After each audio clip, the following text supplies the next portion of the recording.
There's another dimension to all this integrity. Being a Christian today is not about performing in public, but persevering in private. The real test of faith is not how you act when people are watching, but how you live when no one else is around. Do you still pray when the lights are off? Do you still forgive when no one will ever know the offense? Do you still speak kindly when no one will applaud your restraint? God sees what happens in the secret place, and that is where your character is formed. A true Christian is the same person in private as they are in public. When the fear of God governs your heart, you no longer live for appearance. You live for authenticity, because at the end of the day, the goal is not to be admired by man, but to be approved by God. So when you put it all together, what does a Christian of today truly look like? They are prayerful. They are humble before God. They walk in reverence and integrity. They serve with love and pure motives. They take up their cross daily. They live not for comfort, but for calling. They are transformed, not conformed. Romans 12:2 reminds us, "Do not be conformed to this world, but be transformed by the renewing of your mind, that you may prove what is the good, acceptable, and perfect will of God." In a culture that glorifies pride, the Christian glorifies humility. In a generation that pursues pleasure, the Christian pursues purity. In a time when many chase comfort, the Christian embraces calling. To be a Christian today is to shine as a light in darkness, to live in such a way that others see hope in you and are drawn to the love of Jesus through your life. That is what it means to follow him, not in word only, but in deed and truth. Now transition to the prayer, same style, slightly expanded now. Let's take a moment to pray together. Dear Heavenly Father, I confess that we all need you. We need your love, your grace, and your mercy to sustain us. We need your Spirit to guide us, and your presence to cover us. Father, draw us closer to you. Teach us to live for your glory alone, Lord. Help me to take up my cross daily and follow you with boldness and joy. Teach me to forsake the fleeting pleasures of this world that distract my heart from you. Give me the strength to surrender my own ambitions and trust that your ways are higher than mine. Father, fill me with holy fear. Let me reverence you in every choice I make. Let my heart be tender toward your will and firm against temptation. Lord, I do not want to lean on my own wisdom. I want to depend fully on you, for you are my shepherd, my counselor, and my everlasting guide. Your word in Proverbs 3:5-6 teaches me to trust in the Lord with all my heart and lean not on my own understanding. In all my ways I will acknowledge you, and you will direct my paths. So, Father, I surrender my plans, my dreams, my anxieties, my desires. I lay them at your feet. Lead me, Lord, and I will follow. Clothe me with humility. Give me a servant's heart. In every task I take on, let me do it as unto you and not unto men. Let me decrease so that you may increase.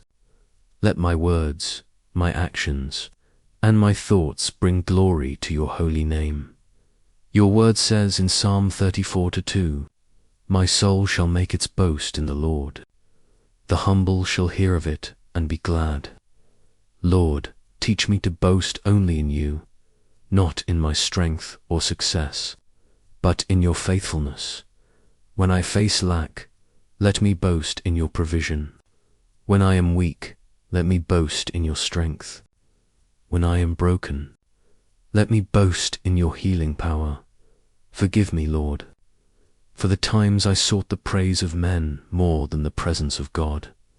Forgive me when I wanted to be known instead of making you known.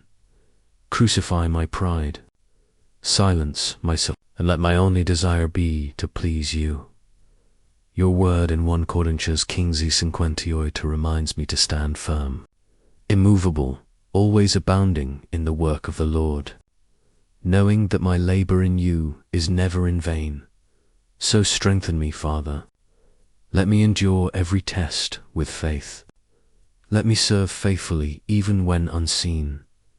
Guard my heart from pride and selfish ambition. Let every work I do be worship unto you. Lord, fill me with compassion. Teach me to serve others with joy. Let my light shine, not for my glory, but for yours.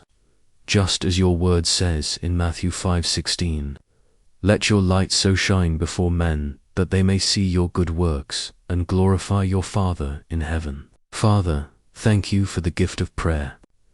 Thank you for the mercy that lifts me when I fall and the grace that sustains me when I am weak. Thank you for being my refuge and my fortress, my ever-present help in trouble. Give me a greater hunger for your word, a deeper desire for prayer, and a stronger passion for your presence. Remove every distraction that pulls me away from you. Break every chain that binds me to sin or fear, and Lord, give me endurance to carry my cross daily with joy, endurance to keep believing when life is uncertain, and endurance to rejoice even in pain because I know you are with me. Let my life reflect your love. Let my story point to your grace. Let my existence glorify your name. So today, Father, I choose to humble myself under your mighty hand. I choose to live for you, not for myself. I choose to pick up my cross and follow you daily. I choose to boast only in you, to trust only in you, and to serve only for your glory. Thank you, Lord, for hearing this prayer in the mighty name of Jesus Christ. I pray, Amen. If this prayer has touched your heart, please type Amen as a sign of faith. I pray that every blessing in this prayer is now upon you in the name of Jesus. And if you need a special prayer, feel free to let us know in the comments. We would be honored to pray for you. May the grace and peace of our Lord Jesus Christ be with you always. Before we pray, let's first take a moment to listen to God's word, and then we'll pray together. What comes to mind when you think of a Christian today? For some, it may be the image of someone who goes to church on Sunday, prays before meals, or wears a cross around their neck. For others, it may be someone who tries to live morally or who is known for kindness. But if you pause for a moment and look deeper, you will see that the Bible calls us to something far greater than a label or an outward image. The Bible says in 1 Peter 2:21, "To this you were called because Christ suffered for you, leaving you an example that you should follow in his steps." This is a calling. The Christian of today is not meant to only carry the name of Christ, but to walk in his footsteps, to model their life after his, and to embody his heart in the middle of a broken and distracted world. To be a Christian today means far more than belonging to a church group or having a religious identity. It means your heart, your choices, and your entire way of life are shaped by Jesus himself. We live in a time where being a believer can easily become more about image than intimacy, more about appearance than obedience. But Jesus never called us to merely look spiritual. He called us to live surrendered. In Luke 9:23, Jesus said, "If anyone wishes to follow me as my disciple, he must deny himself, take up his cross daily, and follow me." These words are not gentle suggestions. They are divine invitations. To deny yourself means to lay down your own agenda for God's. It means saying, "Lord, not my will, but yours be done." Taking up your cross daily means choosing God even when it costs you comfort, convenience, or popularity. It means waking up each morning and saying, "Today again, I choose Jesus." True Christianity is not about perfection, but about pursuit, a daily pursuit of His presence, His character, and His will. It is a journey of daily surrender, where every decision becomes an opportunity to honor Him.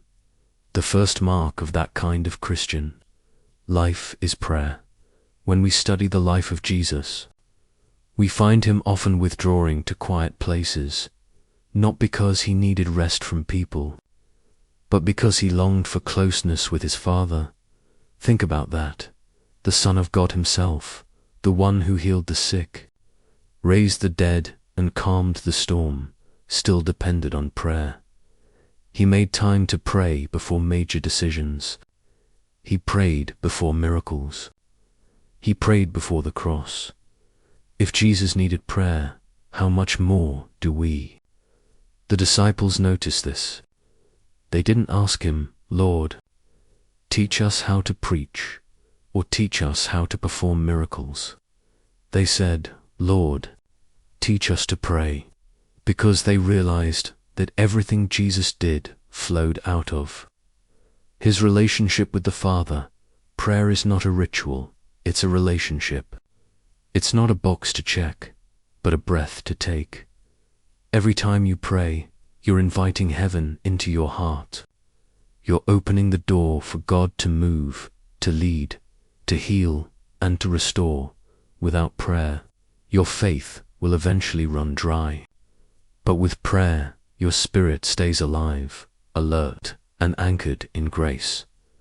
A true Christian today must be marked as a person of prayer, not occasionally, but consistently, because prayer keeps you connected to the very heartbeat of God.